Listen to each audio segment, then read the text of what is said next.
Welcome to Negotiating Happiness, the show that helps you find happiness, success, and balance in your work and life. I'm Adriana Fiestro, your host for this journey into entrepreneurship and personal growth. We're broadcasting live on 107.7 and 105.3 FM in New Orleans as part of the United Public Radio Network. We explore the latest strategies, insights, and stories from successful entrepreneurs and experts. From managing stress to building a thriving business, we've got you covered.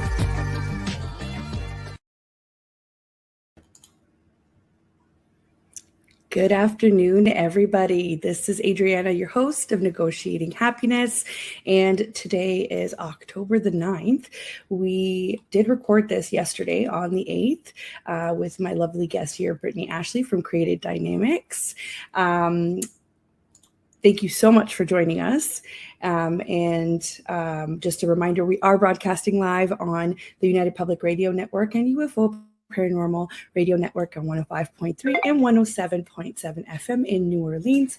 And if you have Roku and want to enjoy us on your big screen TV, go ahead and type in the station name and you will get some of our shows on there as well. So hello, Brittney. How are you? Hey, how are you? So excited to be here. I'm so excited to have you here, considering you have so much to teach us and you're always so lovely to speak to network with, and you're also a fellow Canadian. Just to give you a bit of a geographical background here, we are broadcasting live in New Orleans, but we do push all of our content through to anywhere that basically has a podcast or radio spot. So hello to my American friends, hello to my Canadian friends, hello to anybody that is global. Thank you so much for tuning in to listen to us. Today, we will be diving into a few different topics, but I just wanted to make an introduction here for Brittney. She is the lead strategist and certified business and imposter syndrome coach at Creative Dynamics Virtual Services. And we'll be talking about effective outsourcing, or, like what is a VA, what is an OBM, balancing parenthood, business growth, and overcoming imposter syndrome. And that's a big one that gets kind of tossed around a lot. So who is Brittney? Brittney is an enthusiastic, multi-passionate entrepreneur on a mission to revolutionize the business game. With the work landscape changing at warp speed, it's high time we team up to make our dreams a reality. Beyond the business hustle, Brittney is a proud Métis mama with a bundle of experience in diverse sectors, including tech, certified business coach, ACC Accredited, and an imposter syndrome coach. Creative Dynamics started as a passion project aiming to empower fellow moms to work from home. It evolved when Brittney spotted a gap in finding rock-solid team players. Picture Creative Dynamics as your full-service boutique-style crew spread across Canada to supercharge business owners. At Creative Dynamics, their values are simple: dedication, reliability, and an unwavering commitment to learning, all in the name of tending to business needs. And if you are tuning in live, if you have any questions, please leave them in the comments and I will get to them, I promise. Even if this is a recording, we will get to your questions. Well, that was a lot. I do this every time and I'm surprised how much I have to talk, right? And I wear many hats, so it's a mouthful there for you. Yes, but that's good. That's good because we love to learn from other people and we love to, ask maybe some of the questions that other people don't think about. So I am here for it. So take it away, Brittney. Tell us a little bit about this whole journey. Yeah. So as you mentioned, I'm multi-passionate. I find a lot of people can't keep up with me because I'm constantly doing something new. It's not because I'm bored. It's just because I'm very multi-passionate in achieving all the dreams that I've kind of see or envisioning with other people as well. So Creative Dynamics, as you mentioned, was started about 4.5 years ago, actually, with my daughter by my side. She was 8 months. And I saw that there was a gap in the industry to help moms work from home, that flexibility lifestyle. A lot of parents need that, especially moms who are doing it all. So I kind of coined it, and it's just kind of where it is today. So we have a lot of moms on the team. But then I also saw that there was a gap in the industry as well, not hiring women that specialize in a lot of different services. And so there's another mix of talented women on the team that bring forward all these different specialties. And I just love giving women the opportunity to shine and fully step into their strengths. So that's kind of how Creative Dynamics started. And then along my journey, when I was working with a lot of the moms, I noticed a lot of them suffering from imposter syndrome and or feeling like they're not good enough, limiting beliefs, all the things.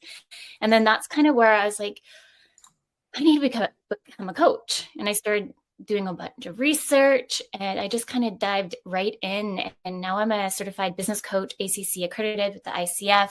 I'm also an imposter syndrome coach. I did my schooling with Dr. Valerie Young. If you haven't heard of her, please look her up. Wonderful woman who really studied her whole life to imposter syndrome. Numerous great TED Talks. I just loved learning next to her.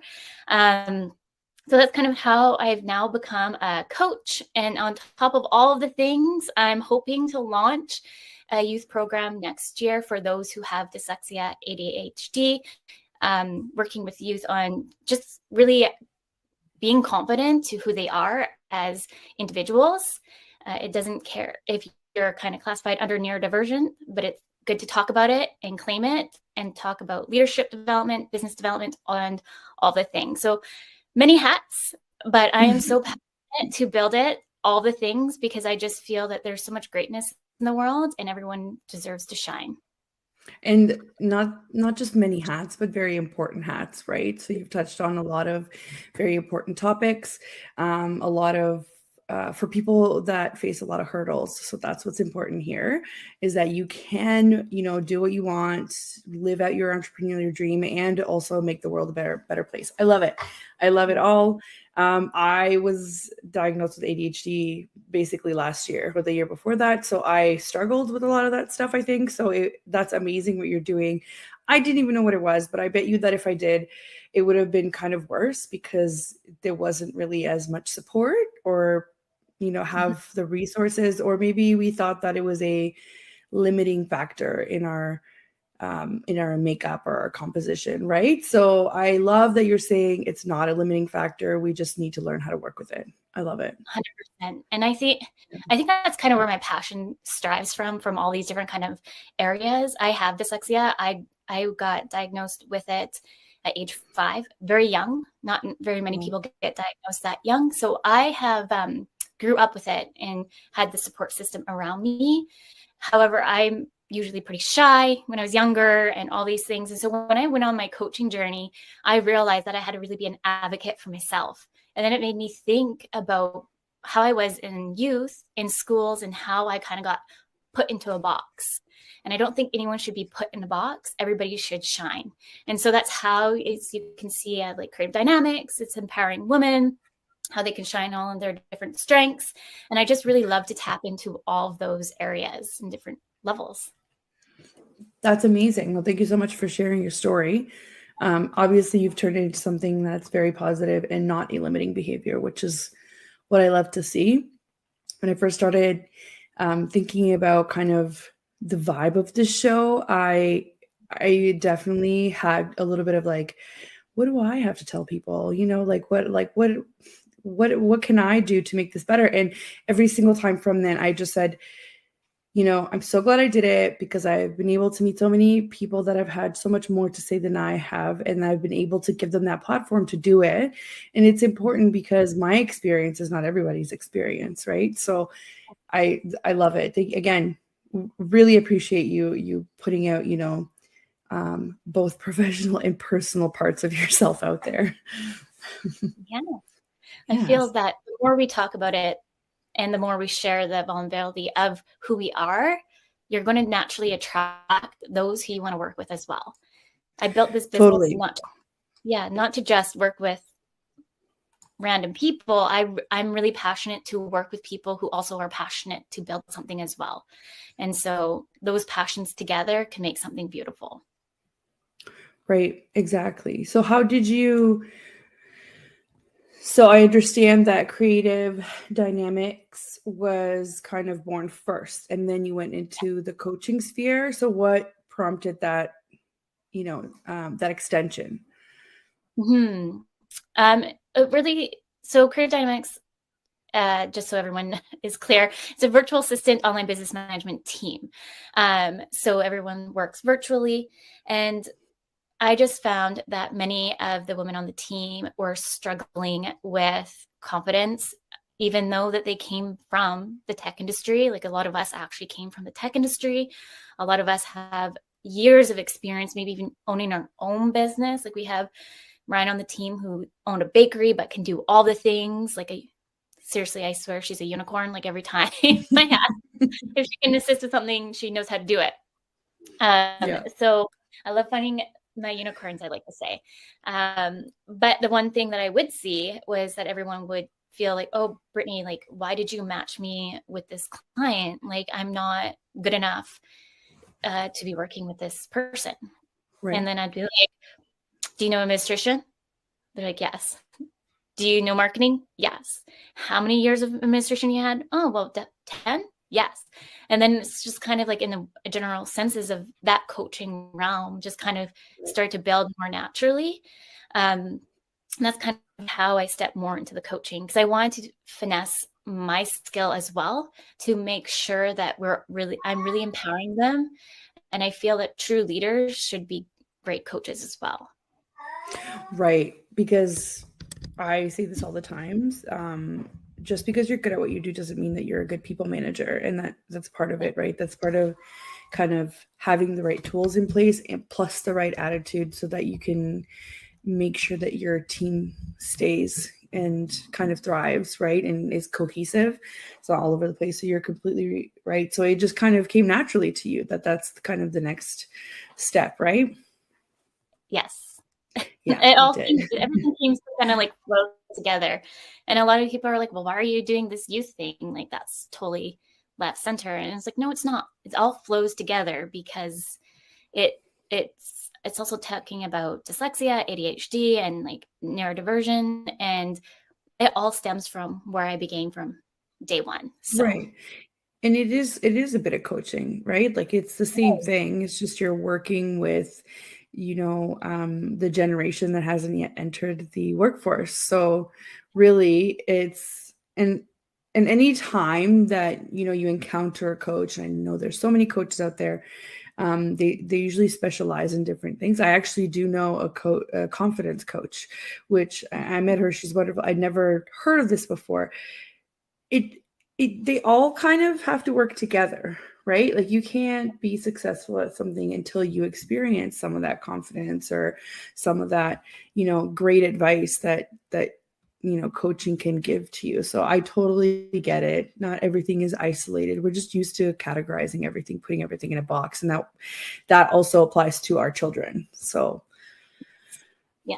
And that's, like, I'm no expert of parenting or whichever. I'm a parent, 2 little ones, a 5 and 2-year-old, just winging it every day.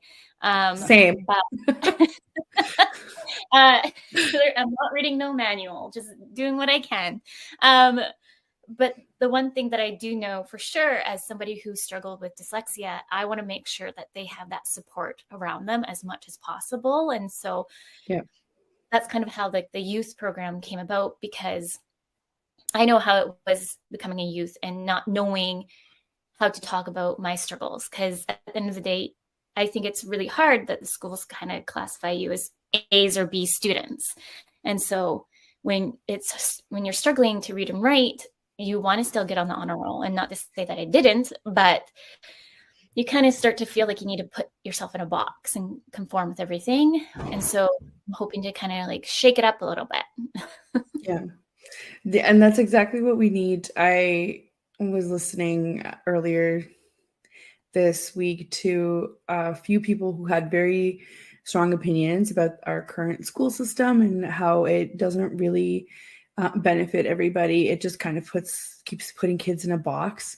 And I am starting to kind of see that now that I'm a mom, even though my little one's only 3, I'm starting to see that. And I'm starting to see some really kind of scary things that are happening now in education, like with, I think one of the school boards in Mississauga has removed every single book that was written before 2007 from their libraries. And I'm like, oh, wow, this is modern book banning. Cool. All right. So we're in that stage. So, and I'm just kind of like putting all these pieces together and thinking, you know, there isn't only one way of doing things. So I don't understand why we only teach our kids one way of doing things, right? And that's the whole idea of having support and somebody understanding you in how you might think and how it's not wrong. You just need some help to get there to the end of it, right? Totally. And I think what you're doing is amazing. I think when you launch that program, you need to come back and tell us all about it. I will. I'm in the works of, it's already been confirmed for the summer. So it's just more or less me to put the general plan together. And I don't want to call it a pilot program, but it's really hard to kind of do market research with youth. So I was just talking, I'm going underneath their business so I can kind of build this program. She just has all the systems in place, the proper documentations that we need. And so I'm just going underneath their business, and we're just, I don't want to say wing it, but it kind of feels like we're winging it. I think you cut off there. Whose business? Oh, I didn't say. It is Dr. Katie. She's a counselor here in Victoria she works with youth. And I'm just coming in underneath. They are more counselors where I'm coming in as a coach. And so this is our first time coming in together, and we're kind of coming in as a collaboration piece. And so that's kind of what we're trying to figure out, was like who comes in where. So that's why I don't want to really call it a pilot program. We know what we're doing, but it's just the first time coming together, two different businesses in two different ways. So it's multi, oh my gosh, what do you call it now that I'm blanking out? Multi-industry, I guess, you know what I'm saying? There's a lot of different services coming together here to make it happen. And another thing that I wanted to mention before is that you mentioned, you know, youth need somebody to help them with their struggles, but sometimes kids don't even know that they're struggling with whatever it is that they're struggling. So having somebody like you who's gone through some of those struggles would possibly recognize it a lot earlier than maybe the parents who are, you know, they don't spend as much time with them because obviously they go to school, they go to work. It is what it is, right? That's daily life. So it's great to know that you also have firsthand experience in what some of these struggles are, because sometimes kids can't put together, you know, their feelings or what their struggles are or how they go about them. They just know that they're struggling. It's more or less to normalize and speak up about it more, because I think when you get diagnosed, I don't like saying even diagnosed, when you get labeled, unfortunately, you feel like you're stuck with that label. And so what I'm trying to do is break down those labels and us to kind of claim more of the confidence of who we are and who we should be. It's the bottom line of like kind of the coaching realm of what I'm wanting to do with them. And it's just it's going to be a very small group, about 5 we're thinking, and just make it very intimate so they can come and talk about their feelings and open and share about it. Because I know when I was a youth, the program that we were put in was called the Disability Center. So if you needed extra help or support, you got labeled as disability and you had to go into the Disability Center. And like, it was very like awkward when you had to go up to the teacher your first year in school and you had to give them this pink slip. And it's like, I'm already classified now in class because you made me come up to the teacher to give them this pink slip to go into the disability class. And so I know the schools have changed quite a bit since then. But just to talk and feel more confident in how we can talk about it will help them feel more confident when they are ready to go to the 9-to-5s. Or I keep saying this, 9-to-5s aren't going to be the normal thing anymore. I think we're going to see a lot more entrepreneurs now than ever in the next few generations to come. And normalizing it's okay to be an entrepreneur, business owner, and do your thing, follow your passion. Totally agree. That's super exciting for me to hear. Totally. it is the way that the world is kind of going, and the 9-to-5s are, I don't want to say they're on their way out because I think we're a ways away from that. But if you work with recruiters or big companies that have a recruiting department, you'll know how much trouble they're having right now with the current employee market.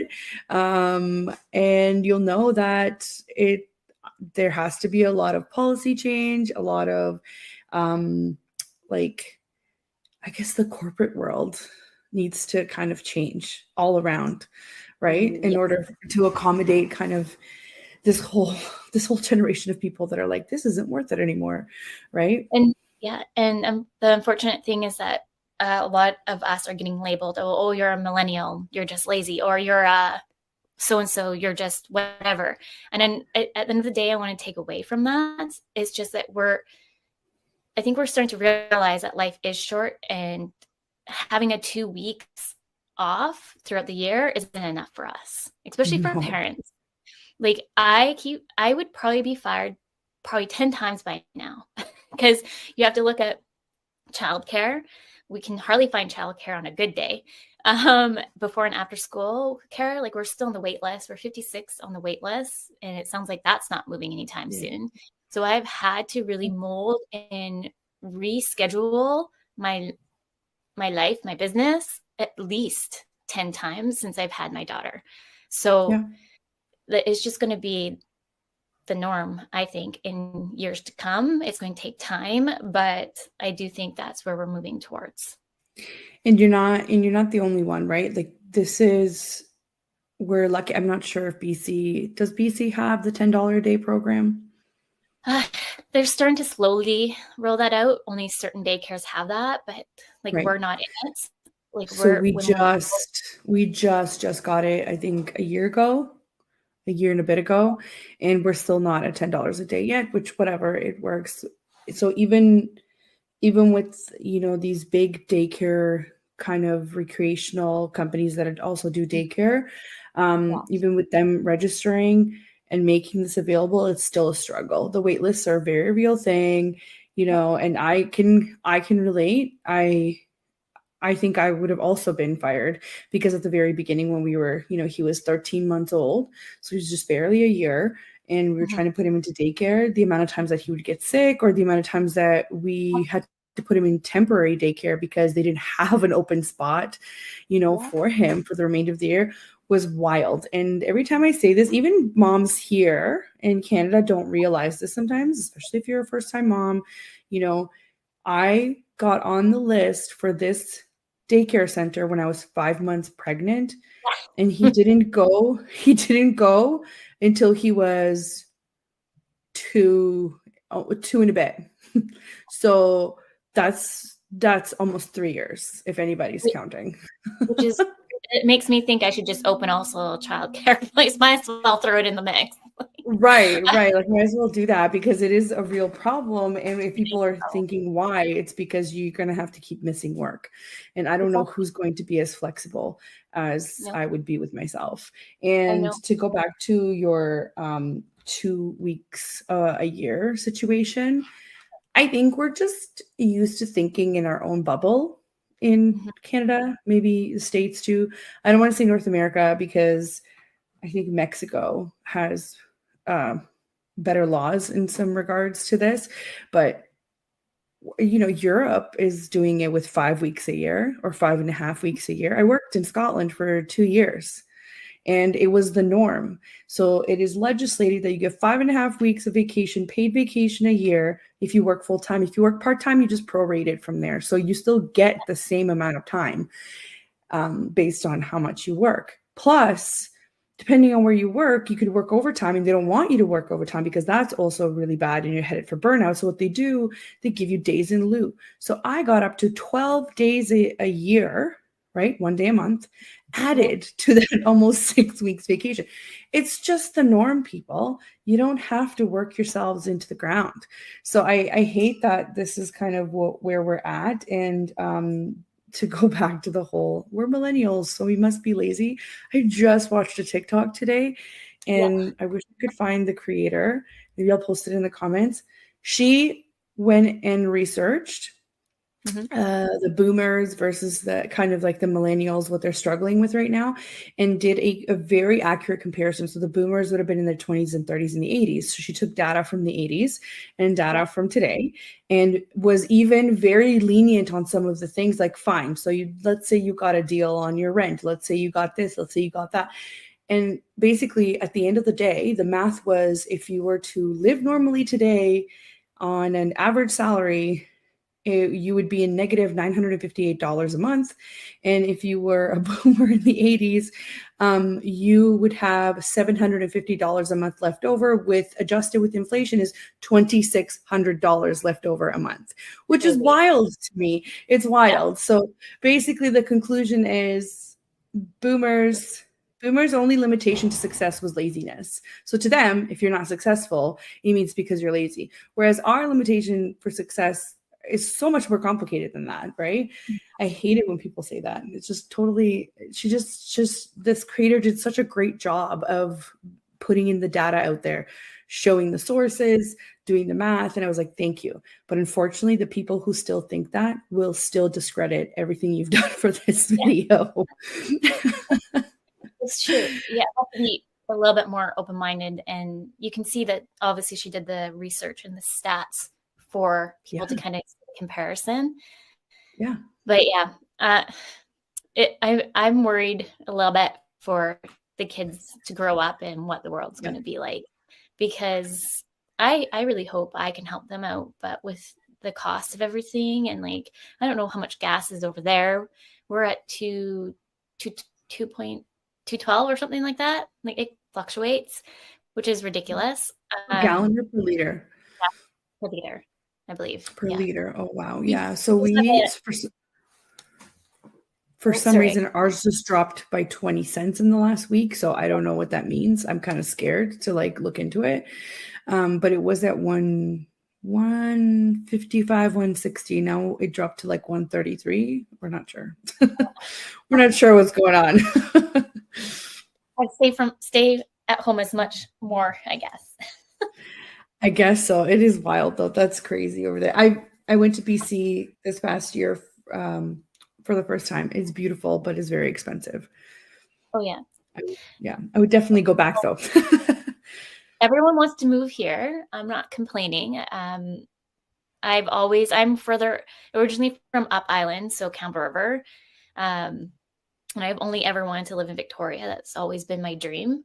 And so slowly but surely I moved my way down the island, and now I'm here. But like, the price of everything it's pricey here, not just in Victoria, but I know on the island things are rising for sure. Yeah, no, totally. Sorry? Everyone's moving out to Alberta. Yeah. Yeah, I've seen that happen too. Yeah. No, it's definitely an interesting time to be alive. I'm hoping that by the time that our kids are entering the workforce, maybe we've leveled out things for them. I'm hoping that,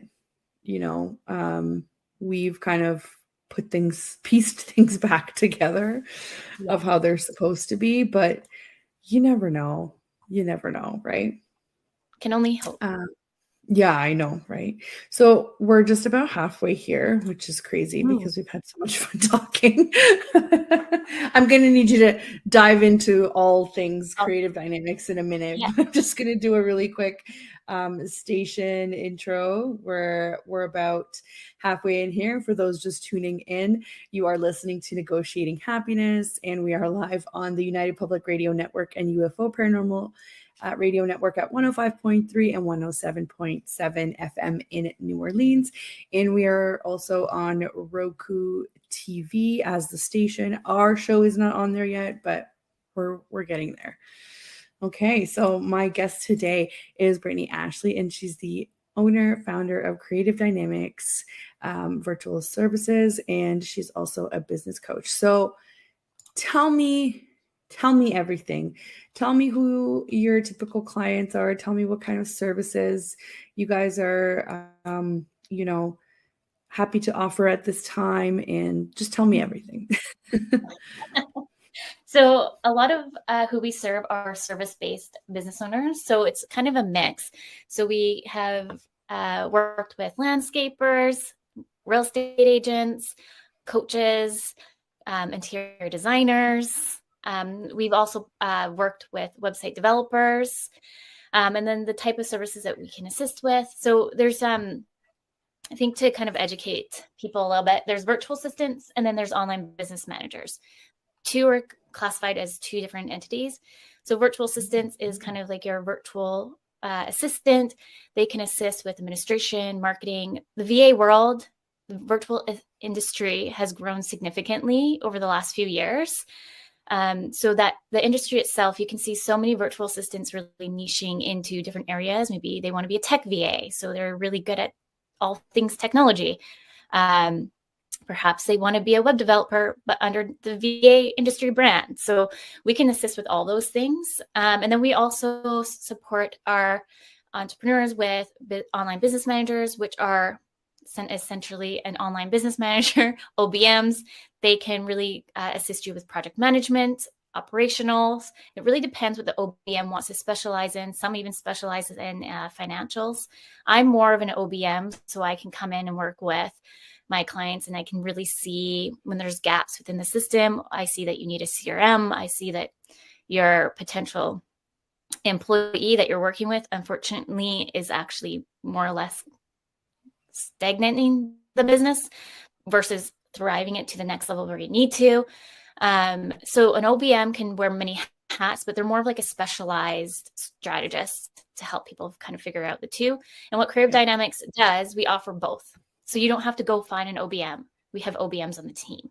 And then once you get to that certain place where you need, like, sometimes the OBM doesn't want to do data entry. They rather specialize in the strategy, and they would off that over to the VA to do any data entry, maybe Excel documents, whichever. So like one of our clients is a coach. She works with Ashley. Ashley does like a 90-day plan. She implements, and then she gets some extra stuff over to her assistant that she has. And then also Ryan, who's also on our team, who's a VA OBM, to do the other things that she doesn't want to do with. So just so people can understand, they kind of mesh well together. They really working together on those scales that can really help you level up your business. And sometimes you might just need an OBM and a VA, and then that's all you need. I love educating people on that. I usually tell them, I said OBMs are the planners and the VAs are the doers sometimes, depending on what it is. But definitely, that's definitely something that I always find myself educating people in as well. And fair enough, it hasn't been around for that long, although not at least on this side of the world, because if you ask, Australia, the Philippines, and, that side of the world, they're all over it. Companies have worked with VAs and OBMs for a really long time. Well, you have to think Canada, we're always like 2 years behind the trends of things. I know.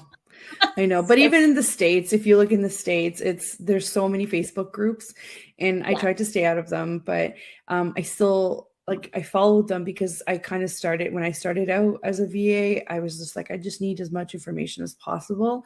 But some of them are just like a cluster of misinformation or doubt or lack of self-confidence. And I just want to smack everybody to be like, wake up, your services have value, But definitely we are behind. It's like, let's catch up with the rest of the world so that we can be on par. But totally. What's one of the things that I guess, because here we talk about the good and the bad, not just the good. Obviously, you have a very successful business and you were able to branch out. What is the one piece of advice that you would give your clients that are looking to either work with an OBM or a VA? Because in my opinion, you don't always need a VA. You might just need an OBM, depending on what stage of your business you are. So what's one piece of advice that you would give to clients? So if you're really, I'll give you an example going back to that coach. When they came to me, and that's kind of what we offer, I do the initial discovery calls, and I can really pick up on knowing if they need an OBM or a VA. Yeah. But really, at the end of the day, you're going to sense that you're probably going to need an OBM when you're probably feeling like your systems and your processes are not in place.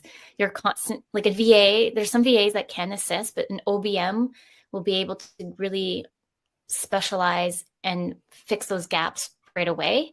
So usually there's that kind of to separate the two. And then when you're ready to work and outsource, it's really important to think of things that you don't want to do, things that are keeping you kind of stuck. But like we work with a lot of real estate agents, and as a real estate agent, well, all business owners really need to be up in the forefront than in the back end.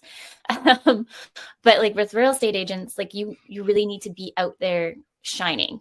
And sometimes you're so busy on the administration work or all the other stuff that you're not in the forefront or connecting the way that you should.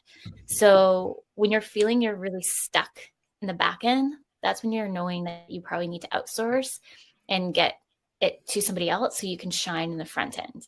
Really, all business owners should be doing that and building those connections, collaborations, networking. Totally. No, totally. That makes sense. And what are some of the common misconceptions entrepreneurs have about outsourcing? I think a lot of there's so many, but let's do top three. Let's do top three. The big one is like, I think that a lot kind of start to think and why they go to employees right away is that OBM or VA don't necessarily want long-term commitments. I'm just going to outsource because it's going to be a short commitment. They don't want to necessarily grow with me. So why would I hire an outsource when I can just have an employee? But really, at the end of the day, a lot of us love long-term relationships. Like a lot of our clients have been with us since day one. I love growing. That's my experience as well. Right? Yeah. It's the one thing which I think if you and your outsourcing buddy are in sync and you guys are like best friends, you don't really need to necessarily go to that next stage of hiring an employee because they want to grow with you too. So trying to reframe your thought of when you're outsourcing, it's just short term. I want people to start thinking it can be long term. I never even thought about that because I guess I've always kind of been in tune with outsourcing because I went that way. But I never even thought that people could think that this was just kind of like a task-based thing. Even the people that I do projects with, which obviously they're a finite amount of time, they will end up coming back eventually for something, or will keep in touch or something, right? So that's interesting that they think that. Some of my clients, I think when they think of outsourcing, they think automatically kind of doing the whole Upwork or Fiverr vibe where you get a complete stranger to do it. Some of them are very, very good. Some of them are very, very bad. It just depends kind of like luck of the draw of who you get. And my misconception was always like, oh my gosh, total language barrier. How am I going to get this done? Like, how am I going to do it? So I never really went that way, except for, I think I for some graphic design, it was very specific for one of my clients and it was a total success. So I had that was my only Fiverr, experience. But what do you like? What do you think? What do you think that are some of the limitations, I guess, with outsourcing either domestic or somewhere else? I think I just did a talk about this too, is when you're ready to outsource, one, communication is a key, no matter who you're hiring. But then another thing is if you're looking to outsource to other countries, you need to consider language barriers and cultural barriers. So if that is not in your forefront of your brain search, I want it to start to become in the forefront, because at the end of the day, you're going to be working with people. Like, I'm like very type A, being honest here. And so me too. Me too. In my business, I want to make sure it's done right. And so if I'm handing over passwords, I know there's like LastPass or there's security processes that you can take in place, but it's a different dynamic, and you need to make sure that communication is there and you understand the cultural barriers maybe that you're working with. So maybe like here in the West Coast, we're really good about time. Like, here's a due date, da-da-da. Where some people in different areas are like, oh, well, that was due on Tuesday. Oh, well, really over here, that means that's actually due on Friday.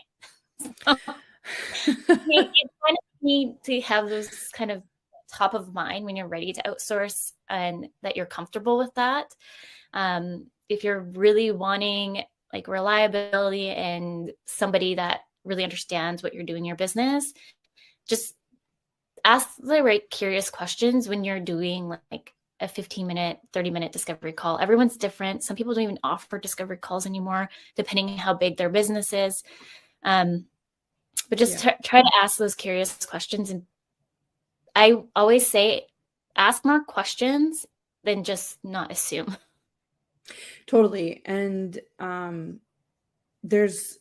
be specific, right? Don't just assume, like you said, ask questions, don't be specific, don't assume, but literally be specific. What about hours of operations? When can I contact you? Can I contact you personally, or is it just through email? Or, there's so many things that could go wrong in this whole journey of, when I was looking for help or whatnot.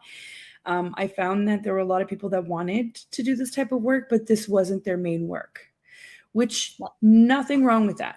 However, when I'm running a business and I have clients that I need to keep happy, it's hard if I have to chase down somebody that is maybe doing this like twice a week, like on the weekend, and can't even give you an exact kind of time, right? Because I do work at night too, and that's fine. That's not the problem. The problem is the people that don't do this full time don't tend to have this as a priority, right?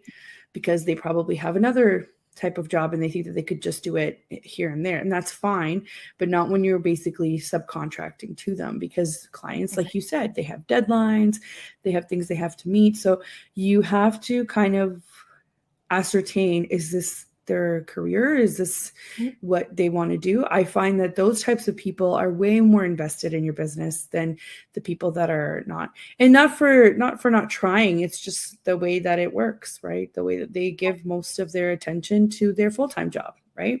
Exactly.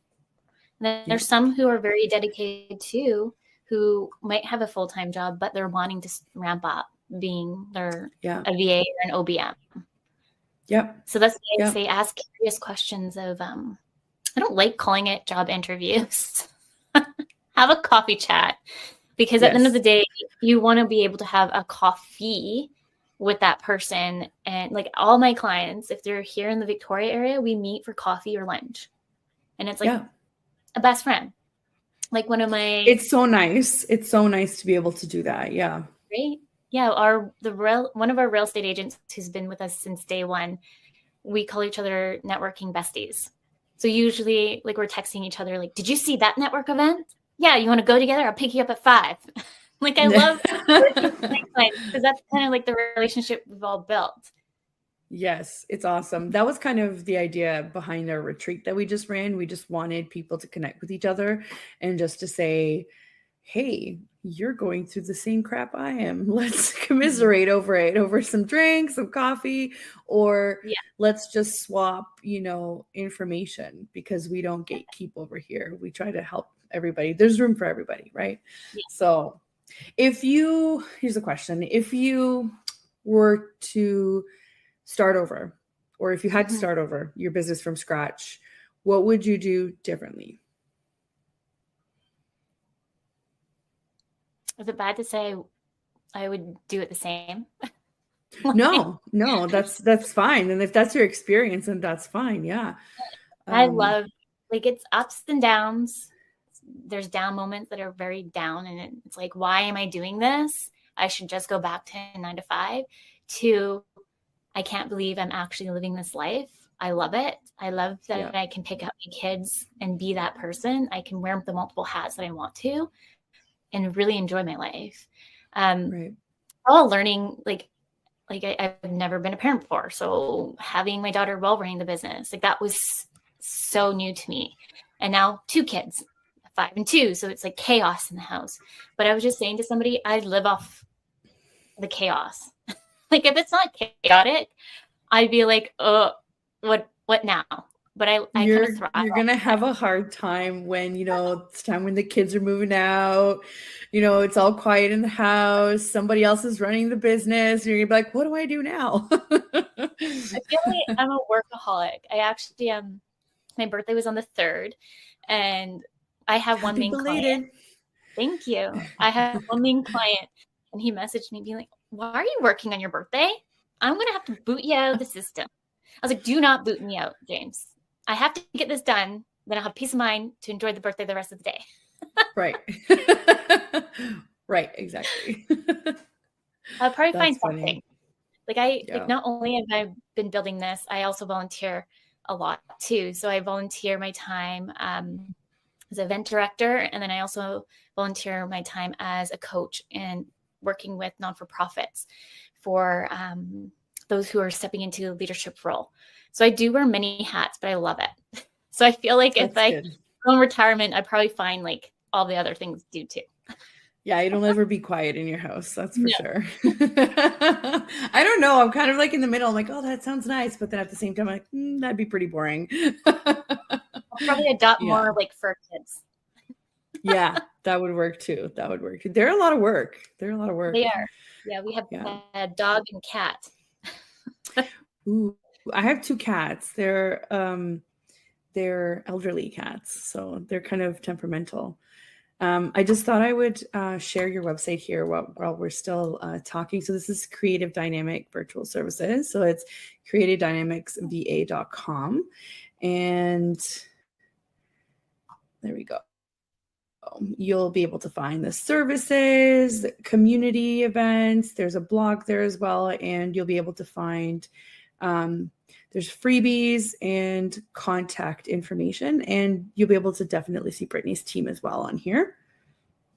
Just kind of going. Not everybody's on there. A good chunk of us are on the website, but I just added Florence and Crystal, but there's a few that I have yet to add on. But a good chunk of us are on there. Yeah, hold on. Is it under the about? I forget. Yeah, I know. Yeah. You go to about, and then you scroll down. Got it. I forgot it. Oh, that's a great picture, by the way. I love it. Thank you. Yeah. There we go. There you go. Yeah.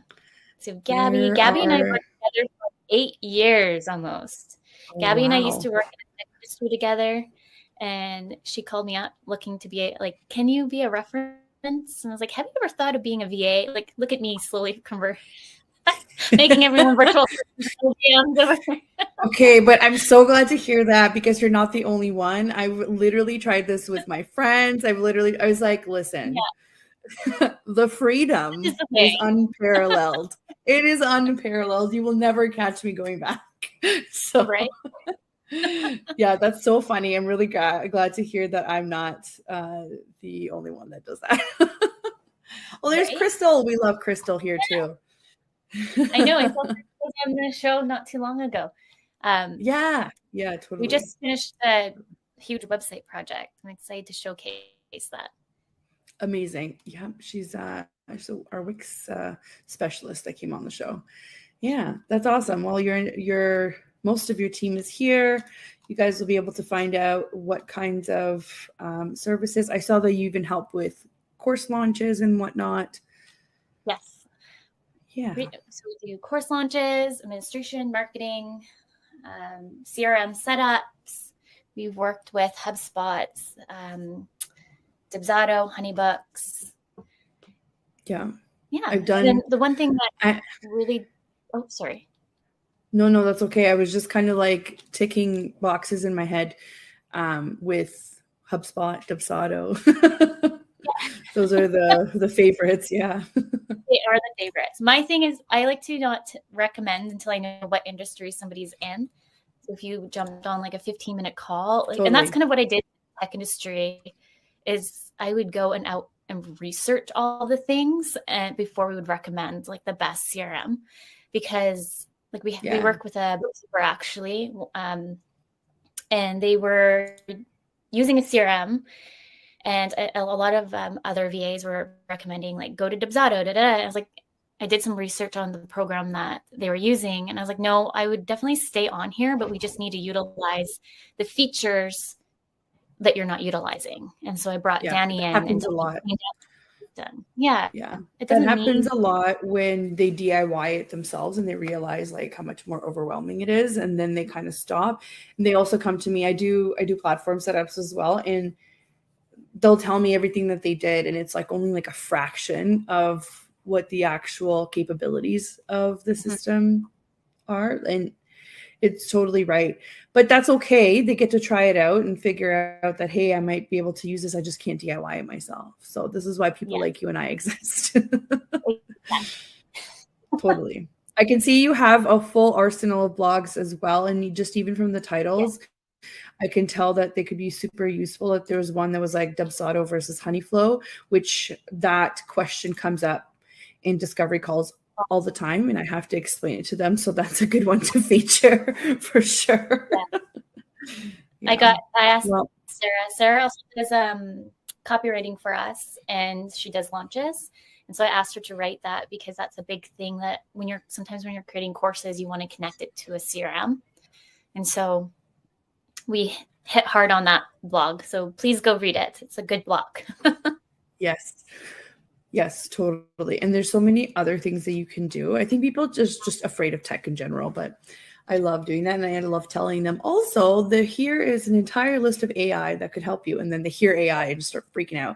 So definitely they need to be problem aware, solution aware for them to be on board to go with all this tech stuff. But totally. That's so funny. Well, I hope that you and I can get together for coffee at some point. We're kind of across the country, but I mean, I'll make my way back to BC, or maybe you'll come to one of the retreats. I'm hoping that one day soon we'll have like a retreat somewhere warm, like Mexico, for like a whole week. It'll be great. So we'll see.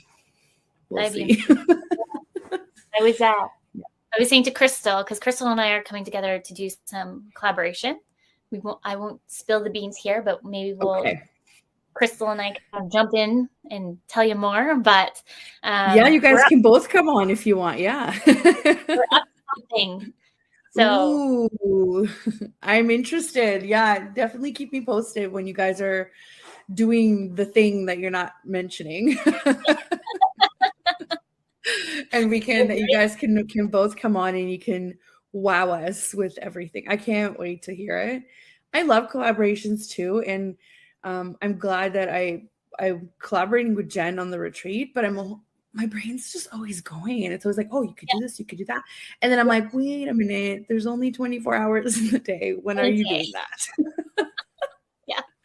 I know. So I have to remind myself that all the time. But that's why I think I'm just like desperately wanting to make the retreats more like vacation style, because I love traveling. That's what makes me happy. And I'm thinking I could combine work and travel together. No problem. It'll be fine. But then actually running the retreat, I was more exhausted than I thought I would be. So that was a good first retreat to kind of be like, okay, pump the brakes. What do you do for fun, Brittney? And I'm not talking like mom Brittney or, wife Brittney or boss Brittney. Like, what makes your heart full? I just love being with friends, and we have a lot of great wineries around here. So going with girlfriends to some wine tastings, I love doing that. I love my wine or my coffee.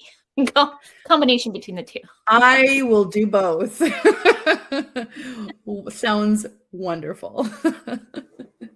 That's amazing. That's amazing. I do hear from actually a client of mine just moved to BC. She's in West Kelowna. And the pictures that she posts are wonderful. And she's like, there are so many wineries. My mom lives in Peachland, so it's part in the Okanagan. So we go every year so the grandbabies can see her, and then we kind of leave the kids and we go. That's amazing. It's a win-win for everybody. I always say this. I'm like, I love children and I love my child specifically too, but sometimes it's nice when you get to do other things. Although I have to say, I can't complain. And I'm sure your 5-year-old too, like they're at the age where they can do fun things and it's very fun hanging out with them and planning for things. We did take him to Mexico in February and he was very good on the plane. I was so nervous. So nervous. He was so good, I have to say. The only thing that kind of threw me for a loop was we actually borrowed this umbrella stroller because we only had like the big stroller and he never wanted to be in it anyway. So I was like, look, I'm just bringing it just in case. That child spent so much time in that stroller because it would be like 6:30 p.m. and he would just crawl in the stroller and fall asleep while we were still eating dinner because he was wiped from swimming all day and going here and going there, going on a boat, going, so it was wild. And the other thing that I didn't like though was, so the first thing just took me by surprise, which was fine. But the other thing I didn't actually like was he was very attached to his iPad. And I realized too late in the trip that it's because he was so tired and he saw that nobody else was slowing down, that he needed to like focus on something. And I was like, leave the damn iPad alone, Yeah, I'm not gonna lie. We were guilty for that when we went to the Okanagan. My son, who's 2, would get up before everybody else. And my thing was, here's your tablet, here's your baba. I'm going back to sleep. We still do this. So, I mean, it is what it is. I'm not going to, and honestly, but think about it. I don't know about your daycare or whatever, but ours doesn't have a TV. They take him outside twice a day. They do, literally, they paint, they craft, I don't know. They do everything. I can't even, they sing, they dance, they whatever. And then by the time they come home, they're tired and I'm trying to make dinner. Like, of course I'm going to turn the TV on. Like, what else am I supposed to do? But it's not like he's been sitting there all day watching it. Right. So it makes me feel better. Yeah. It's Monday to Friday. And it's no television too at ours. And it's all about music, learn by playing. So very, very interactive. Like even like we get home usually around 5 and he is like, Mama, sleep time by 6. So I'm not complaining now. I'm in bed by That's great. My daughter wants to stay up later. But yeah, I think whatever's going to keep you sane. I think totally. We can't always listen to what everybody else is telling us. If you're having a hard day, give them a tablet, or if they know how to read a book and they like books, give them a book. Whatever you need to do. Yeah. Being a parent is hard, even more so now. Can confirm 100%. What was it? Back then, it took a village, and everybody would be more community, helping each other. And now it's just kind of you, yourself, and maybe if you have people near you. So really, I think the one thing is to remember as parents and moms is be graceful to yourself. Yeah, no, totally. And I think we're just bombarded by perfect lives on Instagram, and it's just not the reality for a lot of people. And even sometimes myself, I just kind of have to step back and be like, that's not the reality that, they probably live through. But again, it's art that's curated for social media. So we just have to stop comparing ourselves to all of that. As long as you are being the best person you can be, that's great, and mom guilt is like a whole other level of guilt. And I don't really think that dads really get that unless like somehow, well, I guess if you are a single dad and if you are the primary caregiver, I take it back. I think you can experience some of that same, of like mom guilt, but the whole idea that whenever like mom goes to the grocery store by herself, that's a break is absolute and utter crap. I recently read something like really quickly on a post about, do you not feel guilty when you go to the gym by yourself for 2 hours, 3 times a week? And the response was, no, I feel guilty when I'm an absolute nightmare to my family because I haven't had any time to myself. That's when I feel guilty. And I was like, yes, let's reframe that. Let's understand that it's not a break. It's a part of staying healthy. Yeah. Right? Yeah. No, totally. Well, it's been so fun talking to you, but I can now see in the clock that it's been an hour. Oh, well, everybody can get in touch with you on Instagram at Creative Dynamics VA, or on your website that we showed, creativedynamicsva.com. Thank you so much for coming on. Please come back on with or without Crystal or both. It's fine. And we can talk about all of your new projects. Good luck with everything, setting it all up. I'm excited to hear about it. What a great project to kind of, nurture. And again, thank you so much for your time. Yes, thank you for having me. I can't wait to come back. Not a problem. Yes, you will come back for sure. I'll send you that email. So thank you all for tuning into the show, and thank you to everyone that's going to be in the chat room. A big thank you to the United Public Radio Network and UFO Paranormal Radio Network, and we will see you all next week.